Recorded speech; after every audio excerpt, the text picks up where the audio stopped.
One day, I took a break from lab and decided to wander through the university library as a form of productive procrastination, when I just happened to spy a book title that caught my attention. Alright, I may have some eclectic interests, but this one in particular addressed a nagging question I'd had for a while. Why do plants make rubber? Rubber is a polymer, a material whose molecules are comprised of long chains of many subunits, or monomers, linked together. Natural rubber in particular comes mostly from the Amazonian rubber tree, and is made from this 5-carbon monomer, isoprene, which polymerizes into polyisoprene. I'd managed to glean that the latex emulsion that we turn into natural rubber is made by the plant primarily as anti-insect defense. The latex particles carry numerous compounds that are toxic or distasteful to insects, and the ability of the latex to coagulate into a glue to seal wounds to the plant, or gum up the mouth of an insect, is another benefit as well. But I still wasn't completely satisfied, because that seemed to just shift the question. Now I wondered, why do plants make isoprene? Alright, I know those of you with a biochemistry background already know the answer, but you just hush for a bit. I'm trying to tell a story here. Shush. So why do plants make isoprene? For the uninitiated, like me, it might seem to be a molecule more likely to come out of a petroleum refinery than a tree. But I knew enough to surmise that it can't be used by the plant just to make rubber latex. Biomolecules don't usually just have one job. They are multi-tools with tens, maybe hundreds of functions each. A quick example for you guys. This molecule is adenosine. It is one of the 4 bases that make up DNA. It is the A in ATCG. As if that wasn't important enough, it is also the basis of adenosine triphosphate, ATP, the primary unit of chemical energy used by cells. Adenosine is also involved in sleep. Caffeine blocks adenosine receptors. There are also a bunch of important biochemical cofactors that contain adenosine. This multitasking makes sense if you think about it. It's common in evolution for new traits to get their start by co-opting and jerry-rigging existing systems to do the job. Sometimes poorly at first, but job done nonetheless. Also, it takes energy to make anything. Making a molecule, an enzyme, a hormone, whatever, to do just one job is inefficient unless that job is critically important. The end result is that a living cell is not a machine. An expensive sports car might be finely tuned, with each part machined to tight tolerances and designed for a single specific purpose. A living cell is more like a station wagon built by Warhammer 40k space orcs whose internal mechanisms are an unholy mess of multi-tools and Rube Goldberg devices. Yet, not only does it run somehow, it's also an ice cream truck, a laundromat, an accounting service, and, as a bonus, a large improvised explosive device, which really is the only function that makes any sense. Alright, I'm exaggerating a little for dramatic effect. For a more informed explanation, I highly recommend some videos by Subanima. I'm not a biologist, so if you have any interest or questions on those topics, please direct them his way. Anyway, back to biochemistry. I knew that isoprene had to have more uses in plants than just making latex rubber. As it turns out, that is a bit of an understatement. So, allow me to take you on a tour of the zoo of chemicals that are plant isoprenoids. A quick note as we're getting underway on this tour. For those of you in the audience with some chemistry expertise, I'll be skipping most of the synthetic details. You're free to check the references in the description if you are so interested. Also, I tried to do my best with little technical details, but some invariably fall through the cracks. Substantive corrections are fine, but picking nits is only helpful if you are literally removing lice eggs. For everyone else, it'll help if you have some idea how to interpret carbon-based chemical structures, so here's a speed primer. Lines indicate covalent bonds between atoms. Carbon atoms are at each node unless it is specifically labeled as a different atom. Each carbon can have a maximum of 4 lines connected to it. For a node with less than 4 lines connected to it, the difference is made up with bonds to implied hydrogen atoms. Also, Carbon-carbon double bonds, like these, tend to be useful places where chemical reactions can happen, and there are even a few ways to move them around. Got it? Great! Let's go!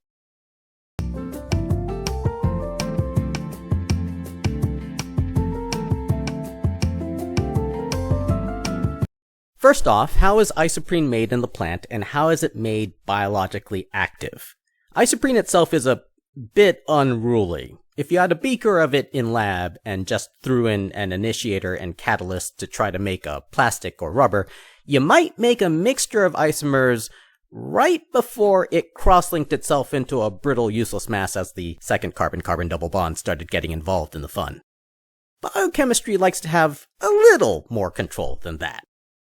The biologically active form of isoprene is a pair of isomers appended with phosphate groups, isopentyl pyrophosphate, IPP, and dimethylallyl pyrophosphate, DMAPP.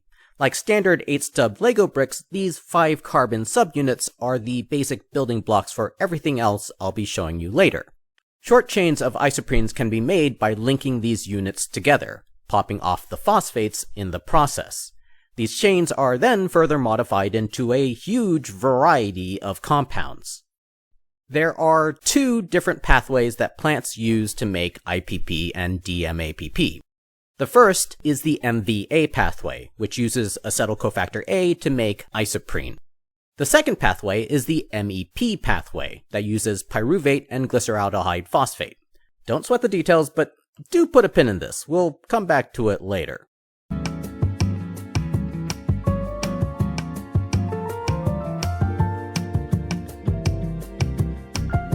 Let's start with isoprene itself. Isoprene boils at 33 Celsius. On hot days, plants can passively emit significant amounts of isoprene vapor, which degrades quickly in air. The physiological function of isoprene is still debated. Some studies hypothesize that it protects photosynthesis membranes from heat damage. A quick clarification. The term isoprenes can be used to refer to any compound made by just sticking isoprenes together, so their chemical formula is some multiple of 5 carbons and 8 hydrogens. Isoprenoids are chemically modified isoprenes that may, for example, have oxygen groups attached, like these 2. Prenol is a natural alcohol occasionally used in perfumes. It has a fruity odor that is found in a wide variety of fruits as well as coffee and hops. Isovaleric acid has a less pleasant odor, more like cheese or sweat. These simple compounds may be byproducts or building blocks for other things. They aren't always classified as isoprenoids because they can sometimes be made by alternate routes.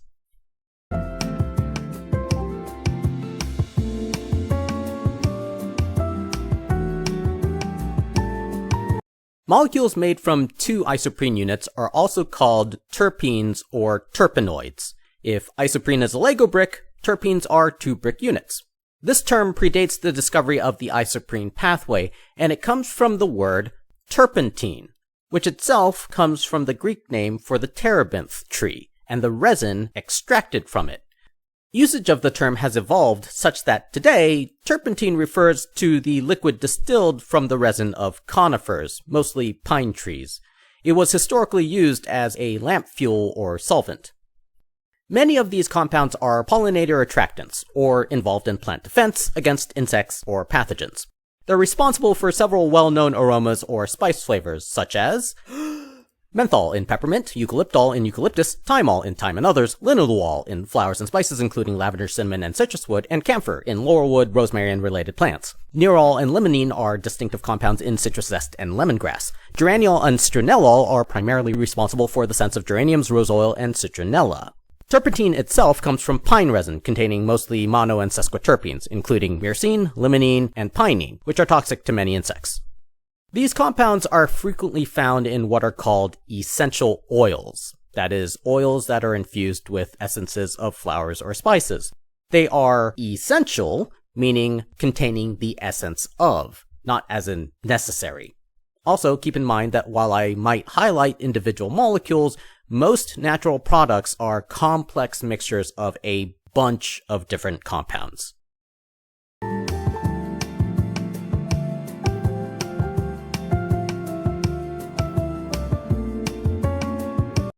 Tri-isoprenes or sesquiterpenes are the largest group of isoprenoids with hundreds of different structures. Compounds include aromatics, phytoalexins for defense and healing, and others. Some examples: farnesene, found in green apple skins; capsidiol, a phytoalexin in tobacco and peppers; zingiberine, in ginger; daucine, in carrots; germicrene, found in goldenrod patchouli and other plants; valancine, in oranges; humulene, found in hops and a key flavor for beer; caryophyllene, in carnations, clove, hemp, and rosemary. Geosmin is a sesquiterpenoid that is mostly made by bacteria and algae, but it's a fun one to mention anyway.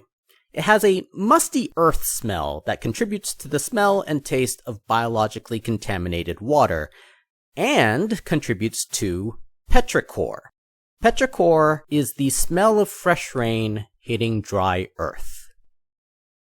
I mean, I think that's a fun fact. Also, now you know the prefix for 1.5.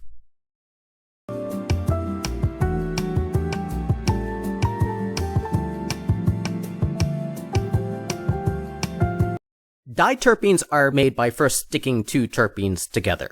At this point, the chain is long enough that it can fold in on itself multiple times and fuse together to make multi-ring structures like so.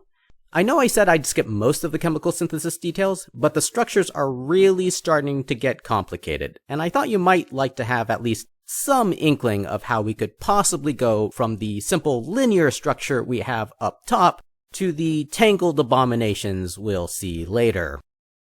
Most diterpenes are defense compounds or hormones. Hormones deliver signals between and within cells, and yes, plants need them too. An important class of diterpene phytohormones are gibberellins that regulate a variety of growth mechanisms. Oleoresins are tree resins secreted to defend against insect and fungal attack. We previously mentioned turpentine, which is a flammable liquid distilled from pine resin. The solid left behind after that distillation process is rosin, a common ingredient in varnishes, sealants, or adhesives. It's also used to increase friction. Musicians who play stringed instruments, like violin, viola, or cello, they apply rosin to their bows before playing. Rosin consists mostly of diterpenes like abietic acid. There are other diterpene defense compounds like casbean and forbol from castor bean and other spurge family plants. But how about we talk about more interesting things, like sweetening your diet soda, treating cancer, or getting high? Not necessarily all at the same time. Steviol glycosides come from the plant Stevia rebaudiana. You might also recognize stevia as a generic name for a popular sugar substitute and low-calorie sweetener. Taxanes from the plants of the genus Taxus, like paclitaxel and docetaxel, are useful chemotherapy agents. Paclitaxel was first isolated from the Pacific yew tree. Salvinorin A is a hallucinogen and the main psychotropic compound of the plant Salvia divinorum. What? Did I miss something? Oh yeah, there's another plant that makes something called THC.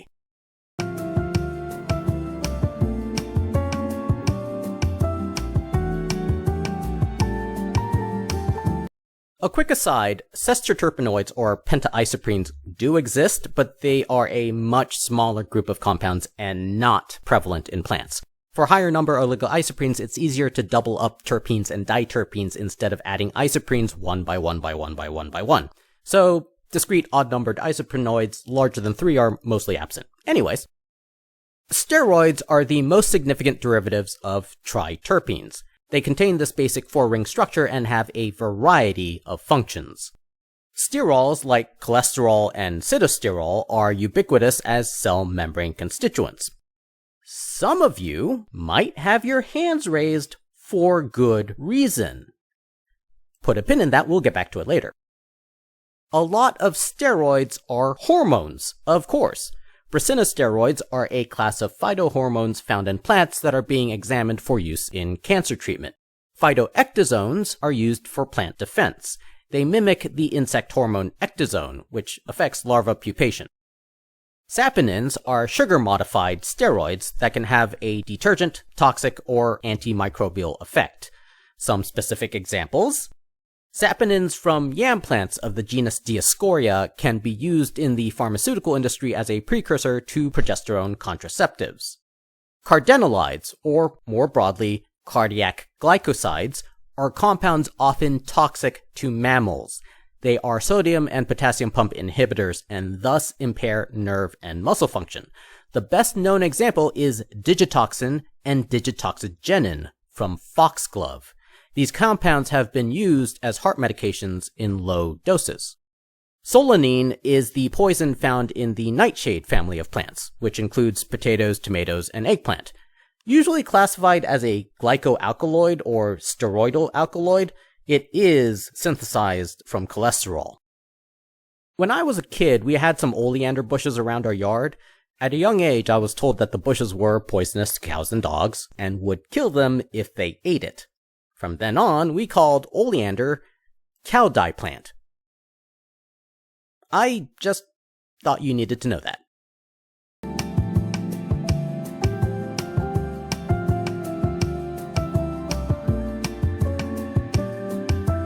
Tetraterpene synthesis starts by first sticking two diterpenes together.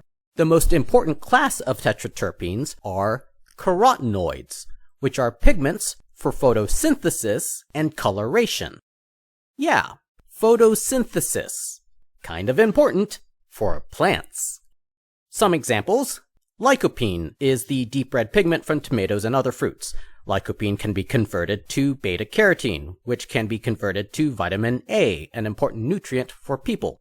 Or carotene can be converted to zeaxanthin, a common xanthophyll that gives color to paprika and corn, and also aids photosynthesis in green leaves. While we're on the topic of photosynthesis, let's talk about sticking isoprene chains to other molecules. This chemical grafting is called prenylation. Prenylation makes other molecules like proteins and oligosaccharides fat-soluble or able to be anchored in cell membranes. Prenylated pigments and electron transport carriers are key players in photosynthesis and respiration. One example is the photosynthetic pigment chlorophyll. This ring structure is chlorin porphyrin. It's like a receiver dish for light. This tail is a diterpene called phytol that is sort of like the mounting bracket that holds up the receiver dish, anchoring it in chloroplast membranes.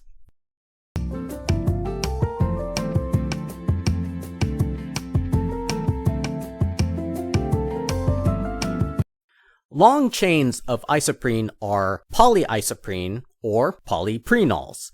I've already mentioned rubber latex. Latex is a general term that refers to a fluid suspension of polymer particles. The liquid typically looks like milk, and the cells that produce latex are called latticifers. The latex particles consist of a core of polyisoprene, surrounded by a single layer of phospholipids, and are decorated on the outside with IPP and biosynthetic proteins that feed the growing core. For some folks with allergies to natural latex, it's thought that traces of these proteins are eliciting the reaction. Another note, latex has evolved independently in other plants, such as dandelions and milkweed. And while they're all terpenoid-based, the actual composition of the latex varies with each species. Indigenous cultures in Mesoamerica were the first to make and use rubber, also called caoutchouc. One of its earliest uses was for a team sport, with several names I will not attempt to pronounce. It was played in a stone court and involved bouncing a solid rubber ball that could weigh up to 4 kilograms or 9 pounds. On the other side of the world, Malaysians also made and used their own version of polyisoprene from an indigenous tree called gutta percha. One notable use of this material was as a ductile, waterproof, electrically insulating cladding that made underwater telegraph cables possible before the invention of modern polyolefin plastics. Broadly speaking, a lot of cultures used different resins or pitch from trees for waterproofing and sealing for boats, pots, baskets, and so on. The early use of rubber latex is not so different from that, but it is notable that many tropical and subtropical tree species produced latex in sufficient quantities to allow local people to develop it into its own unique material. The relationship between material science and archaeology is one of many topics that we just don't have time for in this video. Also on that list, there's another class of polyprenols called dolichols that are involved in shuttling around glucose subunits and sticking them onto other molecules. And there's a whole meta question about why and how plants produce such a huge diversity of terpenoids. For that latter topic, let me just point you to this review paper by Piechulla and Ragusa. Link in the description. But I think you get the gist of the tour by now. And there's one last big thing I want to cover. And I can see the kids in the backseat are starting to get antsy. Thanks for joining us on this tour. We'll be dropping you off at the gift shop where you might find some fun items, like our video explaining the mechanics of toy rubber bouncy balls. And I hope you get to see us again in the future, where we might have some new stories to tell, like a few anecdotes about the history of rubber, or some deep dives into physical concepts like diffusivity or the London dispersion force. But before you go, we do have one last stop. So, I mentioned previously that cholesterol is an isoprenoid. It's a triterpene. Cholesterol is the basis of steroidal hormones, including testosterone and estrogen, and it is made in the human body in the liver. So, you might ask, how do we make cholesterol? We make it by the isoprenoid MVA pathway. That's right, you make isoprene. In fact, every living thing on Earth does. The MVA pathway is used by most archaea and eukaryotes, including animals and fungi, and a few bacteria. The MEP pathway is used by most bacteria and algae. Land plants can do both because of endosymbiosis of ancestral cyanobacteria that became plastid organelles. In fact, of the handful of Nobel Prizes awarded in relation to isoprene biochemistry, many of the laureates were not researching plants, but hormones and biochemistry in people and animals. I hope this tour has given you at least a glimpse of the vast menagerie that is the chemistry of living things. I personally had a lot of fun, as this is a topic I wasn't taught in university, but something I got to research and learn for myself. Of course, some of you might be experts already, and I can only hope that I've done the topic some justice. In parting, I'd like to offer some final lessons. Contrary to what advertisements and so-called health gurus might say, 1. Chemical does not mean dangerous. 2. Natural does not mean safe. And 3. Pronounceability is not an indicator of chemical hazard risk. Lastly, since we now know that humans also make isoprenoids, perhaps the proper question isn't, why do trees make rubber? The real question is, why don't you make rubber? Huh? Why don't you sprout a Goodyear tire factory out of your liver? Geez, young people just don't want to work these days.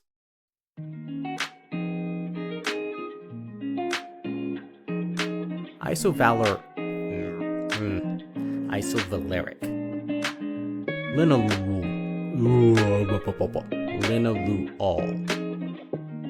Taxanes from plants of the genus Tachyc.